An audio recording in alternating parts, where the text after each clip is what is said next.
Many thanks. Now, thank you for joining. The Minister of Finance and Coordinating Minister of the Economy, Wale Edun, revealed that Nigeria spends as much as $600 million monthly on petrol importation. Meanwhile, the Nigerian Senate has raised questions over the 2021 approval of 1.5 billion naira for the turnaround maintenance of the Port Harcourt refinery. Consequently, the upper legislative chamber lamented that it was unfair and wrong to treat government businesses or public enterprises as an orphan while private businesses are flourishing and thriving.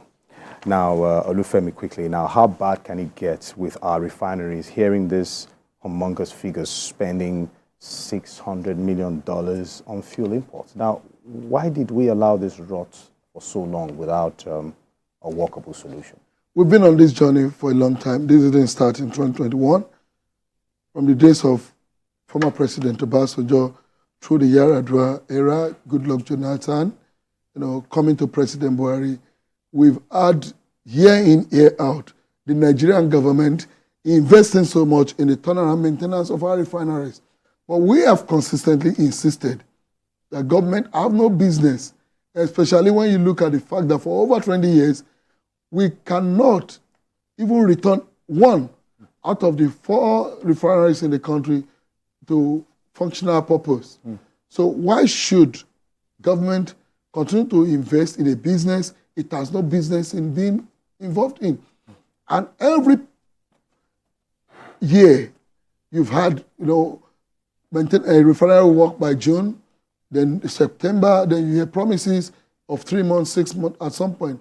It is very glaring that government has no business in continuously running those refineries, especially when you look at how much this nation has invested in those refineries, especially when you look at the number of years we have waited to get these 4 refineries working, to the extent that we are now dependent on importation of refined crude products into the country. But we've heard that there's been some external influences collaborating with internal forces as well, not to allow the refineries to work. It's going to work because those refineries have not been wholesomely handed over by the government.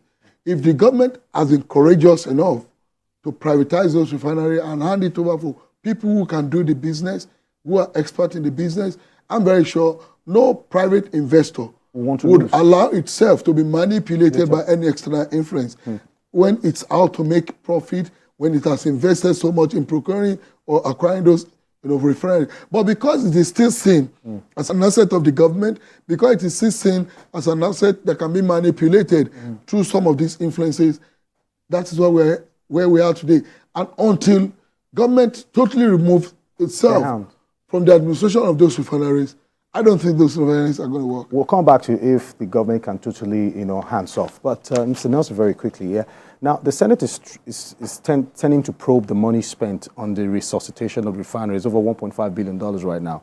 Do you think anything good will come out of this investigation?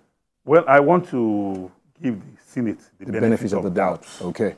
Because that is part of their oversight functions. It's their constitutional responsibility. Right. And as Nigerians, we must support them because we have no other country to ensure that justice is done with regards to that expenditure, such that the people are not shortchanged. So I think I must commend the Senate if they have suspected, because when you are investigating, it means you are trying to gather facts.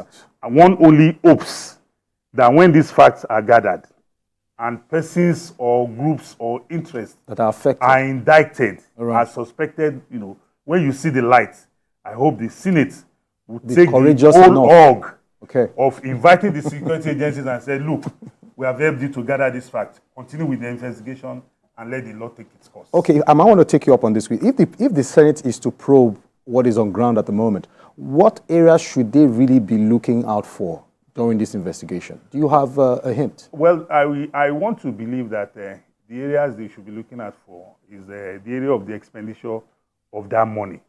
Because don't forget, the Senate has the power and authority to invite experts to help them in their job, because they are not experts in every field. Yeah. So where they are lacking, they will bring in experts to come and help them verify. Auditing of the books. Auditing of the books. The materials supplied, is it at the actual cost?